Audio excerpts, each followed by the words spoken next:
ਮੈਨੂੰ ਲੱਗਨੀ ਏ the one and only ਵਿਚਾਰੇ ਮੁੰਡਿਆਂ ਦੇ ਦਿਲਾਂ ਦੀ ਧੋਖਾ ਦੇ ਪੱਕਾ ਤੂੰ ਮੈਨੂੰ ਕਿਵੇਂ ਜਾਵੇਂਗੀ ਤੂੰ ਫਾਦਰ ਰੱਬ ਦੇ ਤੋਂ ਗੈਸ ਨਹੀਂ ਮਿਲੇ ਅਬੇ harder a bit harder yo I'm a rider provider bring the heat girl I will bring the fire and my name keeps going worldwide now so my job is to satisfy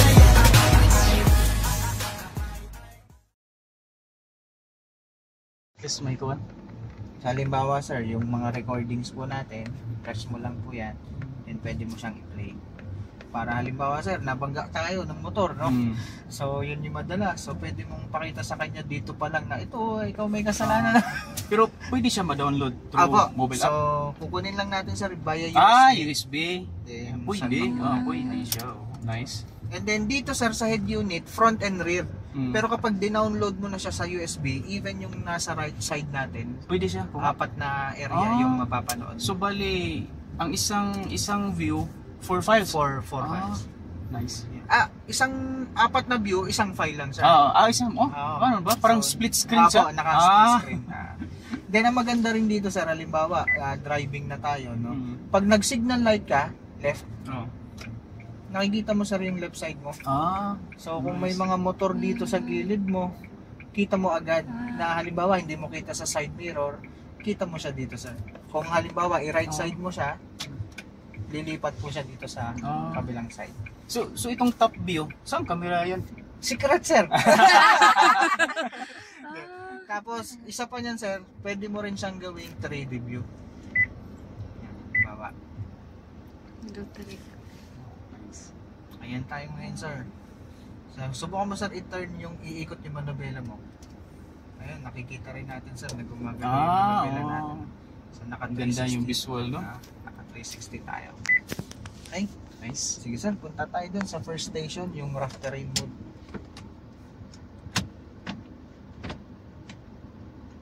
Saan? Doon, no? Ako, dun po sir. Rough terrain. Nice. Naka 4x4 po kasi tayo sir. Okay lang po. Okay lang. Okay lang? Kasi yung kalsada natin sir, medyo rough.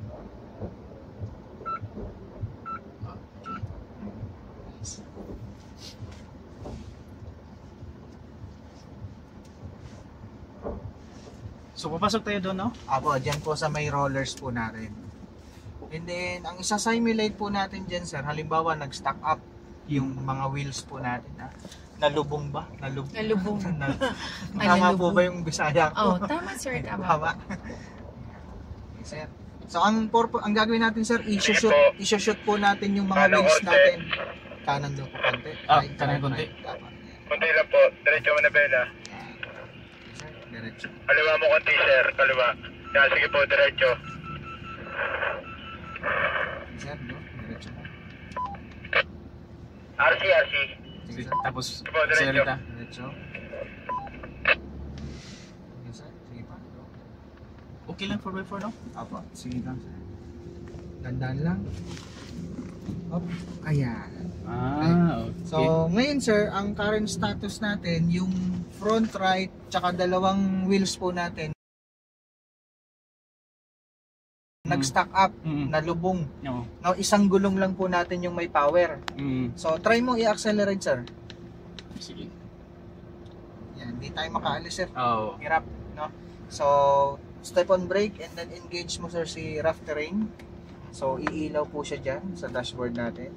So, ngayon sir, try mo ngayon siya i-accelerate. Saan yun? Dalawang green. I-off po sir ha. Okay. Ayan. So, sige sir, accelerate mo. Roger, double check lang, baka tulog ka. Nakaalis na siya na yun. Nice. So, dito naman po sa articulated ramp, ang isa-simulate natin, paano kung yung isang gulong natin sa likod nakahang? So, anong mangyayari sa kanya? So, kailangan natin sir, naka 4x4 low speed. Paki-neutral muna ako sir. Neutral lang. Kaso mag-change ka na mag-neutral. And then shift natin sir to 4L. Press. Sige po, diretso lang po, diretso lang. Magandang hatak niya, no? Diretso lang. Kanan po ko, kanan. Sige pa, kanan po. Diretso po, diretso po. sir, walang accelerator pero Oo. umaahon. Oo. Yeah. So ngayon sir, try mo i-accelerate. Accelerate. Yan, op. Yan. So hiraps na naman siya. Kasi yung gulong natin sa likod, nakaangat yung left. Isa lang yung may kapit. So ngayon, i-engage po natin yung deflock. Ayan. Pagka naka-engage na rin yung deflock, sinisigurado niya na sabay umiikot yung dalawang gulong sa likod. Kaya kahit nakaangat yung isa, makakaalis pa rin tayo. Sige sir, dahan-dahan lang, slowly. Sige sir, diretso lang sir. Diretso lang. Diretso lang sir, diretso lang. Sige sir, diretso lang. Malakas yun. Turn left tayo sir. Normal to sir ha, na mabigat kasi naka-deflock tayo. Sabay kasi na umiikot yung dalawang likod eh. So bali, pag ganun, naka 4L pa yun tayo? Apo. Then, sasampahan natin siya sir. Kanan sir, kanan. Kanan pa. Sige po, diretso lang po. Sige po, ganyan lang po. Tanda lang. Sige po, kaliwang konti. Kaliwa. Okay. Sige po, diretso lang po. Sige po, diretso lang po. Sige po, ganyan lang po. Sir. Follow. Then full stop tayo sir. Then neutral. Engage natin yung 4H.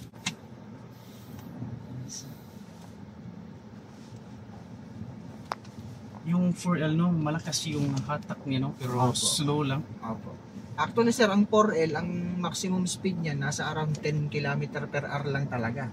Kasi ginagamit lang naman po yan kapag talagang off-road condition. Dito sir, ang sinasimulate natin is yung turning radius ni D-Max. Dali lang. Tapos medyo magaan yung kuan niya. Lalo na sir, kung naka 4-2H lang tayo.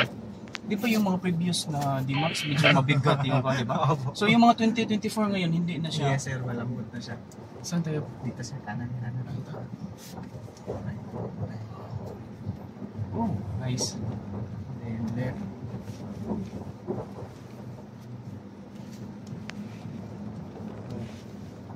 Ganda yung steering.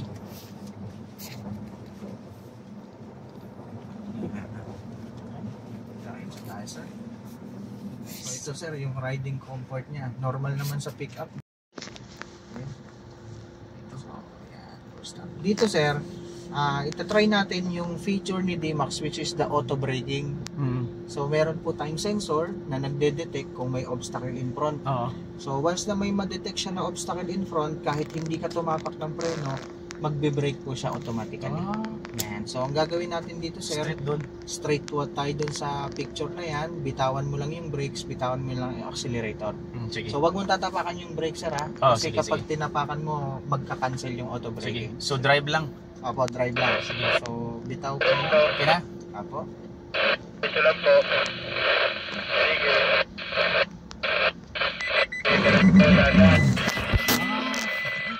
Dadala po.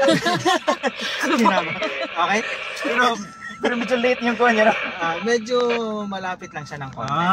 Pero kapag ka sir, halimbawa, mabilis yung takbo mo, nagbabago po yung speed niyan. Depende po sa ano. Nagbabago yung distansya, depende sa speed. Sige sir, atras po tayo. Ayun sir, yung distance na. Hindi naman masyadong. Malayo pa. Kulbaan, sir. Oo. Okay sir, may papreno na Kasi po hindi siya nag-minor. Diretso break. Safety Tapos features. left tayo. Apo, left po tayo. Nice. So halimbawa sir, yung kahabaan na yan, biglang may pumreno sa harap nyo, tapos hindi ka nakapag-apply ng brake, siya na magbe-brake para sa'yo. Safe is ano. Lahat ba ng kahit 4x2 nasa kuan siya? Na top of the line sir. LSE, Na top of the line? Na LSE. Okay. Yung LSE na 4x2, ayan, meron din po siyang auto braking. Sige sir, doon tayo. Akyat tayo sir sa rampa. Pero doon lang sa mababa. Kaliwa. Dito ba? Doon ang steering wheel yung 2024. Apo sir. Meron po ba kayong previous lima? Meron akong Mazda, the same lang yung engine niya.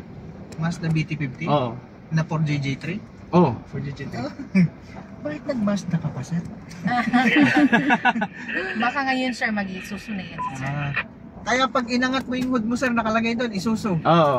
Same ko ano. Actually, sir, ang BT50 kami rin po gumawa nun. Sa planta namin po ginagawa talaga yun. Same lang talaga.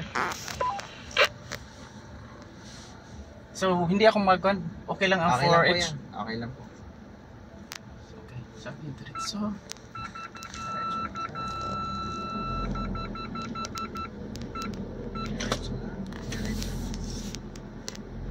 Pindot lang, masindot itong taas. Kaliwa daw po konti. Kaliwa konti. Straight. Sige sir, diretso lang.